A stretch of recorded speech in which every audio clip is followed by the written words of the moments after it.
Mariing itinanggi ng Malacanang ang pahayag ni Davao City Mayor Sebastian Baste Duterte na umano'y prioridad ng administrasyon ang impeachment case laban kay Vice President Sara Duterte dahil itinuturing umano itong banta sa 2028 presidential elections. Narito ang balita ni Crezeline Catarong live. Crezeline, magandang umaga.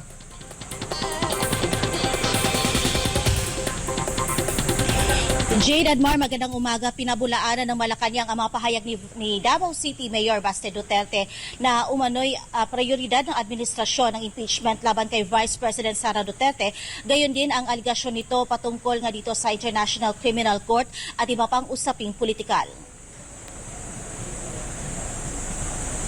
Sa ginanap na PDP Laban National Assembly nitong Sabado, iginiit ni Mayor Duterte na ang umano'y prioridad ng administrasyon sa kasalukuyan ay ang impeachment case laban kay Vice President Sara Duterte dahil itinuturing umano itong malaking banta sa 2028 presidential elections.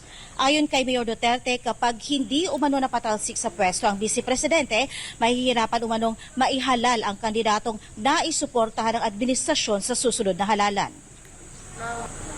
Ano ang priority ng administration ngayon? Yung impeachment ng Vice President. Because we all know, pag hindi nila matatanggal ang Vice President ngayon,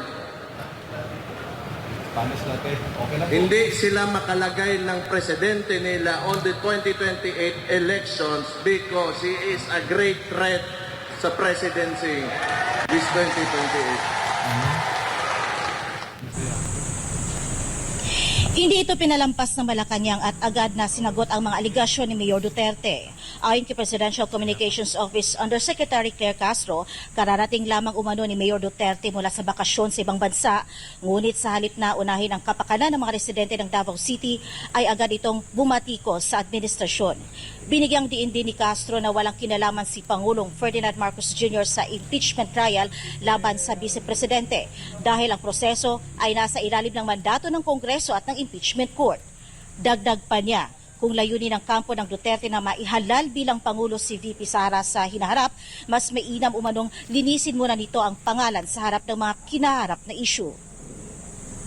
Hanggang ngayon kasi ay hindi pa napasisinungalingan ang ibang mga akusasyon patungkol sa confidential funds, pati na yung unexplained wealth. Iginiit din ni Castro na ang pagsasampa ng mga kaso ay nakabatay sa ebidensya at hindi sa kulay ng politika. Anya, maging ang ilang kaalyado ni Pangulong Marcos ay nauna nang naharap sa mga kaso. Patunay umano na walang pinipiling personalidad ang pagpapatupad ng batas. Tinutulan din ng Malacanang ang pahayag ni Mayor Duterte na kumikilos umano ang Pangulo na parang isang syndicate. So wag niya pong ipahid kay Pangulo Marcos Jr. yung ginawa ng kanyang ama nung siya ay presidente. Kaugnay naman ang usapin sa International Criminal Court o ICC, sinabi ni Castro na hindi sana ito naging issue kung wala umanong mga reklamong inihain at mga naging pahayag kaugnay ng kampanya kontra illegal na droga noong nakaraang administrasyon.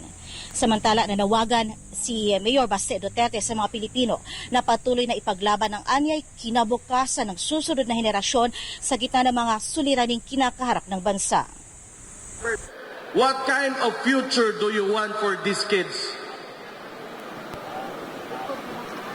A worse one that we have now, or a better one? So we have to fight. Kahit gaano sila kalaki, makapangyarihan, nasa kanila lahat ng pera, tinatakot nila ang lahat, kinukulong nila ang lahat, hindi tayo titigil hanggat sa hindi tayo mauubos.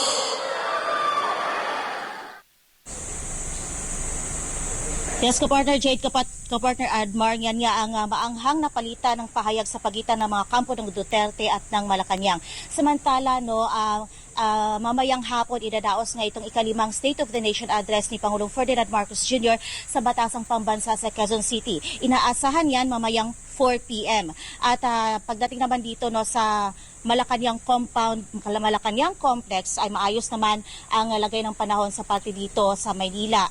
At saka pagdating naman sa security dito sa loob at labas ng Malacanang compound ay mahigpit nang ipinapatupad ang seguridad dito, no. Actually may yung dalawang gate dito sa Malacanang complex, itong Arlegui at Solano gate ay sarado na sa mga motorista. Tanging open na lang sa mga motorista yung JP Laurel na gate. Samantala, Jade at Admar, inaasahan natin na sabi nga ni Palace Press Officer Claire Castro na simple but dignified itong magiging sona ng Pangulo. At tiniyak na rin ni Pangulong Marcos na maisasama lahat ng mga paksa na nais niyang ilahad sa publiko at iulat sa publiko ngayong ikalimang sona niya. Balik sa inyo mga kapartner. Maraming salamat, Criseline Catarong, live mula dyan sa Malacanang.